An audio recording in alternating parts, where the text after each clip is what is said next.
na ang programa na magadumara sa iyo sa mga nagasumpit kag nagasagitsit na mga bareta. Magapaabot san matitindi kag matuod na komentaryo. Waran bugto na batikusan. May malaya na opinyon kag may tinitindugan. Waran kahadlok na magsiyak sa publiko kontra sa mga kurakot kag mapandaog-daog sa gobyerno. Ang programa na kritiko, boses, kag kaapin sa mga mas batenyo.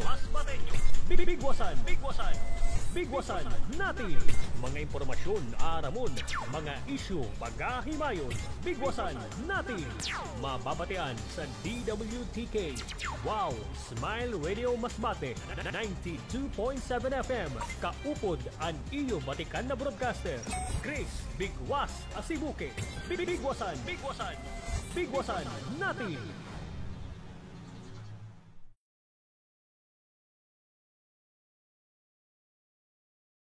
May nagamasmatit ikaw kagaburias. Kumusta po kamo mga taga-anid? Sabi sa mga taga-Islam mga kabigwas, kung anit, anit. Kung auto, auto. Dili daw pwede pagsabayon an auto kagkarisa. Mga kabigwas, sa emolkas po kita sa YouTube at Facebook, kag live sa Wow Smile Radio 92.7 FM.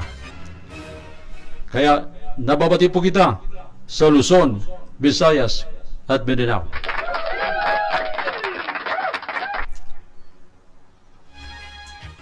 Makusugman ang atong signal sa mga taga-Camarines Sur, Camarines Norte, Albay, Pinar, Matnog, Bulan, Sorsogon. Amuman sa Panay, Aklan, Cagua City. Magandang umaga, Pilipinas! Hello! World!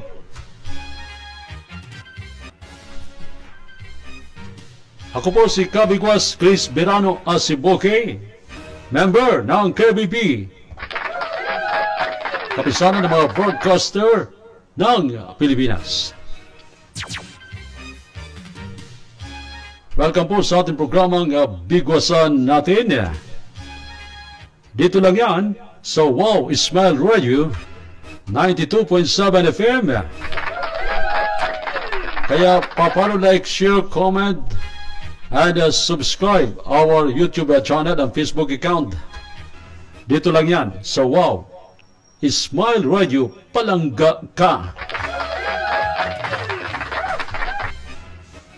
Ano pa yun sa Lunes, June 3, 2024? It's a brand new day again.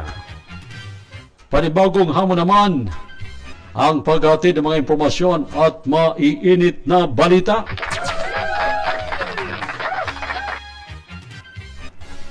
At para po sa mga nag-celebrate ng kanilang mga birthday today, happy birthday! Amuan sa mga nag-birthday kahapon, belated happy birthday po sa iyo na tanan. Go and multiply, magpadamo sa lahi na magaganda. Mga lay na gwapo, lay di bigwas.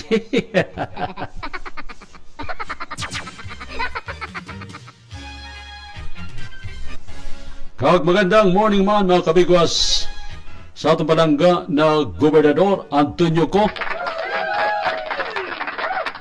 Na busy po sugad para sa preparasyon sa mabot na Bagat-Dagat Festival 2024. Kag sa nipo na mabot na June 22, magkakigwa po si napaka dakon event. An international boxing na promoter po sa ni ang atong gobernador. An ATK Boxing Promotion 2nd Edition. Kaya ginaimbitahan po tanan na magkita po sa ni. Koneksyon po ini sa taunang selebrasyon sa San Juan Kaya hindi po naton, hindi po namang adlaw. Human, magandang umaga po sa atong palangga na Vice Gobernador, Vice Governor, Doktora Elisa Olga Co. Kag siyempre naman sa tulo na kongresista sa 1st, 2nd, kag 3rd District. Anaton matipuno, napakagwapo na congressman sa 1st District, Congressman Attorney Richard Co. Ang babaeng walang pahinga, mga kabigwas, sa iya arangkada. Matibay-tibay, magpantumi na. Congresswoman Attorney Ara Olga T. Co. Dahil sa mga gwapo, napakagwapo, mga kabigwas. Anaton Congressman sa 3rd District, Congressman Tonton Co. Kag siyempre naman sa 21 na mayor, kaupod na ang syudad. Anak ko na amigo, at masunod na mayor sa Katayngan. Gwapo man, siyempre. Siya po sugad ang naging kod na kapitan sa poblasyon Katayngan. Ladies and gentlemen, Kap Alvin Q. Adoptante.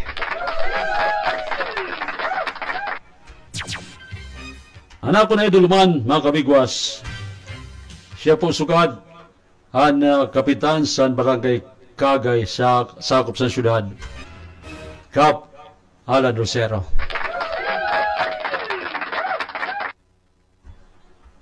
Kaga sa tanan-tanan po, mga kabigwas, na nakatutok sugad sa aton na programa sa bigwasan natin.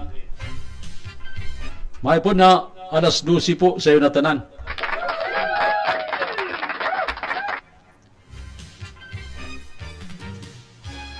Pakadin na kita, mga kabigwas, sa aton mainit na komentaryo. There is no policy but honesty sa pagpatuman sa public service. Mga kabigwas, opisyal na nanumpa kan Masbate Provincial Director Police Colonel Jan M. Van de Velde ang mga bag-o na elihido na officers kag Board of Directors sa Masbate PPO Police Corps.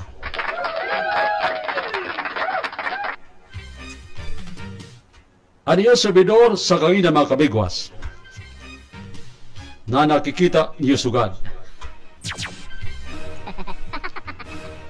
Si Chris Bigwas Virana Sibuki, ang napili na presidente, kag ang vice-presidente, si Hiner Magbohos San Jaime. Ang sekretary, si Aileen Tualia Panoyas San Alab Masbate. Anato po napakaganda kag sexy na treasurer, Lenny Aim Lim, San Radyo natin.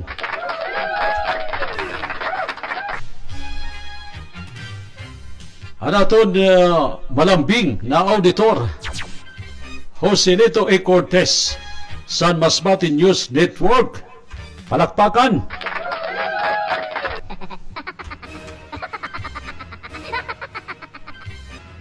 Kag anaton napakagwapo man na PIO, kasamang Hel Rivera.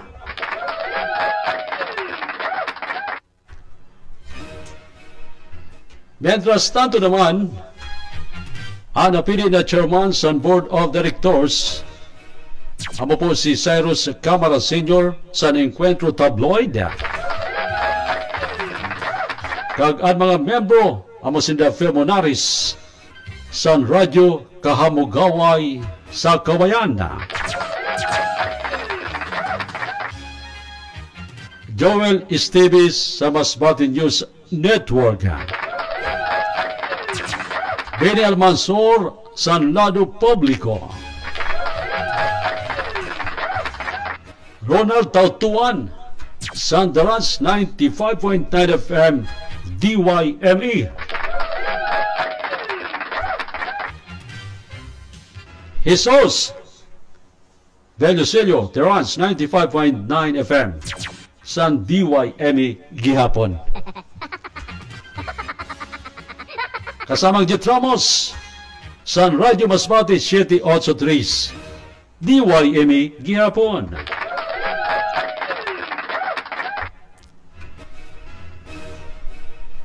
Lungsod aton doonan ininagolin saying, honesty is the best policy.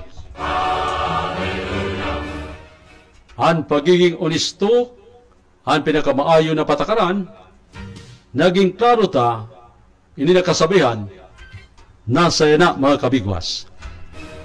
No policy, but honesty. Walang patakaran, kundi ang pagiging onesto. Ang pagiging onesto, mga kabigwas, sa serbisyo publiko, dili sa pamaagi sa paghimo sa damo na mga aktibidad sa social media para mabag-o ang imahe, kundi ang onesto na trabaho na susukol sa aton kakayahan kag integridad. Ang publiko mas lalo nagatod sa aton kung onesto ta na ginahimo ang aton trabaho kaysa aton ginaistorya. Sabi pa gani sa English, mga kabigwas, action speaks louder than words.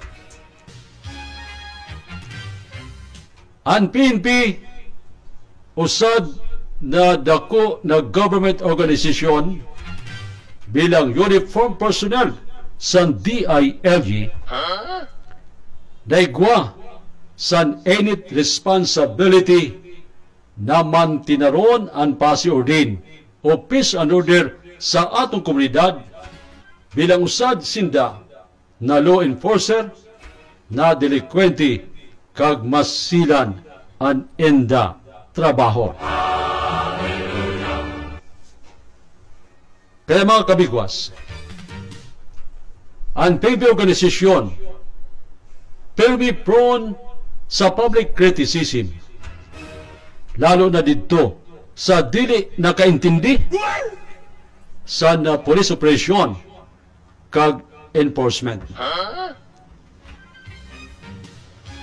Sa onesto kag dedikasyon sa nato mga kapulisan na maghatag sa magkanigo na serbisyo, pilit naman na ginasira at limay sa PNP san pipira na mga kritiko sa pagsulip sa mga kaluyan sa PNP programs kag law enforcement. Ang ganitong uri ng irresponsableng komentaryo ay umani ng negatibong impresyon at persepsyon ng publiko kung saan bumagsak at nasira ang magandang imahe ng PNP, kaya nagdudulot ito ng destabilisasyon sa organisasyon at nagpapahina sa moral ng ating mga tawan ng PNP, hindi lamang sa ating lalawigan, kundi sa buong bansa. Mga kabigwas, amo ini ang main reason kung ano kay ging-create ang PNP Prescore sa probinsya sa Masbate. Kaya nagatud ang Police Provincial Office PPO non-media sectors amo ang tama na linya o epektibo na behikulo sa pagpaabot sa tama kag balanse na impormasyon sa publiko sa mga programa kag proyekto sa PNP.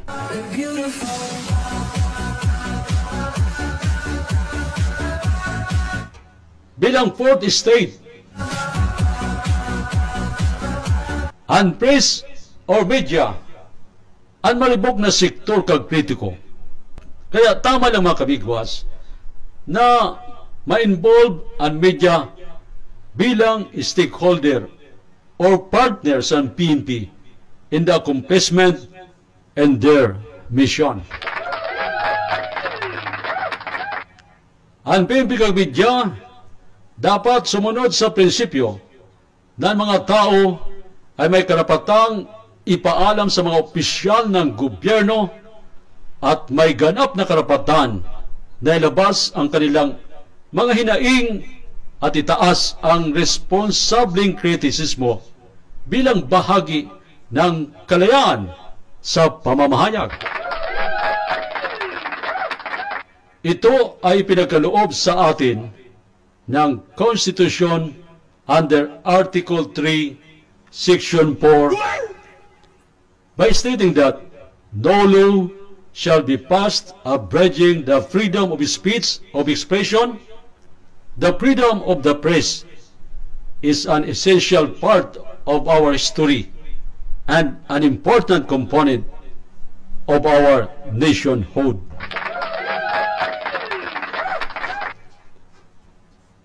Kaya naman mga kabigwas, laging paalalahanan na ang tungkulin ng media ay ipaalam sa publiko at ang tungkulin ng PNP ay tiyakin ang kaligtasan ng media at ng publiko.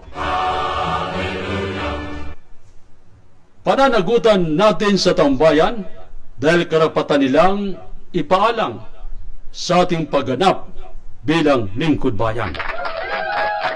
Both parties require high level of ethical qualification, mentras padayon na ginalinis ang PNP aninda organisasyon para may balik ang tiwala sa komunidad. In no other case, likewise, people who work in the media should be respectable and trustworthy. Sino ang mamati kag magtiwala sa aton kung kita sabit sa mga illegal na sistema sa sosyedad? Media must morally upright, for we are ought to deliver factual and accurate information to the community. People today are born in social media. Ang tao nagalilay sa aton kung nano ang atong ginapalabas na impormasyon, ideya, opinyon, o kung balita, whether in newspaper, on television, or over the radio. Ang pagtrabaho sa media, dili po business, dili man ini proteksyon, mas lalo na dili man ini panhadlok. Media is purely a calling for public service. Kag bilang surugoon sa tao, maging honesto kita sa atong trabaho. We have to adhere the principle that there is no other policy but honesty. Mga kabigwas, bago unta na ang imahe sa media sa Masbate. Masakit man ang kamatudan, dili tanan na media practitioner pwede maging membro sa Masbate PNP Press Corps. Usad ini na pribileyo naging tiwala na liderato sa Masbate PPO. Sa aton na bag-o na elehido ng mga opisyal sa Masbate PPO Press Corps para maging credible kag respectable ini na Masbate PPO Prescore. Mahimo kita sa mga proyekto in collaboration with the PNP. Mga friends sa Oversight Committee na in charge sa pag-adal kag revisyon sa Masbate PNP Prescore, pagratipikar sa konstitusyon and values para mas adaptable kag lalong tumibay ini. Magpasar sa board resolution na ang sinuman na gusto maging membro sa Masbate PPO Prescore kinahanglan mag-apply kag mandatorily require na magkuha sa training orientation on PNP and media relation and crisis management kag basic role of media in police operation. Mga kabigwas, kung iyo pa na nadudumduman ang hostage drama sa panahon sa pag-ingkod sa dati na Presidente Noynoy Aquino na nangyari sa Quirino Grand Stand na ginustage sa usad na police captain ang usad na bus. Niyaging pamatay ang biktima ang usad na nagpainit kag nagpaorit amo ang irresponsible newscasting sa usad na media man live na iya iniging cover sa telebisyon na nakita sa hostage taker. Magkaigwas sa designated employee sa atong opisina at least suporta na makusog na kooperasyon para may taasta ang serbisyo sa pag-deliver sa tama na impormasyon sa publiko o yun sa hataas na expectation sa aton community. Rest assured na himuunta ang atong kakayahan, susog sa naton makakaya kag suporta sa membro sa PNP kag karupod ta na media sa Masbate PPO Prescore. Tandaan ta mga kabigwas na media na may acronym na AIM for as moderator of peace, E. Expression of trust, A. Expression of truth, D. For development of community, I. For integrity, A. For accountability. Like manner, no other policy but honesty.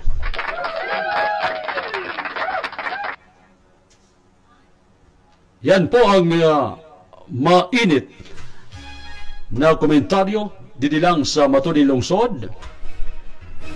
Hani po didi sa Wow Ismail Radio 92.7 FM. Ako po si Chris Bigwas, Verano Asibuque.